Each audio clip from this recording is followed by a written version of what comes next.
Hello అండి, నమస్తే. Welcome back to my channel. Chutney కమ్మగా ఉంటేనే మనం చేసిన దోశకు కానీ ఇడ్లీకి కానీ విలువ కాదంటారా? అలా ఎన్ని రకాల చట్నీలు చేస్తామో కదా టిఫిన్స్లోకి. పల్లి చట్నీ అని, కొబ్బరి చట్నీ అని, టొమాటో చట్నీ అని. సో ఇది కూడా టొమాటో ఆనియన్స్ వేసి చేసిన చట్నీయే. అప్పుడప్పుడు ట్రై చేస్తాను ఇలాంటివి. రెగ్యులర్గా నేనైతే పల్లి చట్నీయే చేస్తాను. మరి ఈ టొమాటో ఆనియన్ చట్నీ ఎలా ప్రిపేర్ చేయాలో చూసేయండి. ఒక ప్యాన్లో ఆయిల్ వేసుకొని, ఆయిల్ వేడయ్యాక పావు కప్పు పల్లీలను వేసుకొని, పల్లీలు కాస్త ఫ్రై అయిన తర్వాత అందులోనే ఒక టేబుల్ స్పూన్ శనగపప్పు, ఒక టేబుల్ స్పూన్ మినప్పప్పు కూడా వేసి లో ఫ్లేమ్లో ఫ్రై చేసుకున్న తర్వాత అందులోనే ఒక 2 ఎండుమిర్చిని తుంచి వేసుకోవాలి. ఆ తర్వాత కట్ చేసి పెట్టుకున్న 2 ఉల్లిపాయ ముక్కల్ని కూడా వేసుకోవాలి. నేను మీడియం సైజు ఉల్లిపాయ ముక్కలు తీసుకున్నాను. మీకు చట్నీకి కావాల్సినన్ని మీరు తీసుకోండి.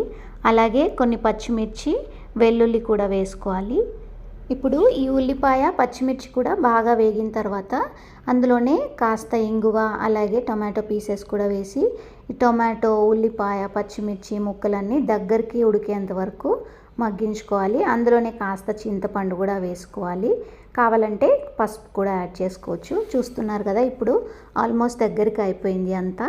ఇప్పుడు స్టవ్ ఆఫ్ చేసుకొని ఇదంతా చల్లారబెట్టుకోవాలి. అంతా చల్లారిన తర్వాత ఒక మిక్స్చర్ జార్లో ఈ మిశ్రమం అంతా వేసుకొని తగినంత ఉప్పు, అలాగే కొంచెం జీలకర్ర వేసి కొన్ని నీళ్ళు కూడా యాడ్ చేసుకొని మనకు కావాల్సిన కన్సిస్టెన్సీలో చట్నీని గ్రైండ్ చేసుకొని పోపు వేసేసుకుంటే చట్నీ రెడీ అయిపోయినట్టే. మరి ఈ రెసిపీ మీకు నచ్చిందా? నచ్చితే లైక్ చేయండి, అలాగే మీ ఫ్రెండ్స్కి కూడా షేర్ చేయండి. మరొక మంచి వీడియోతో మళ్ళీ కలుద్దాం.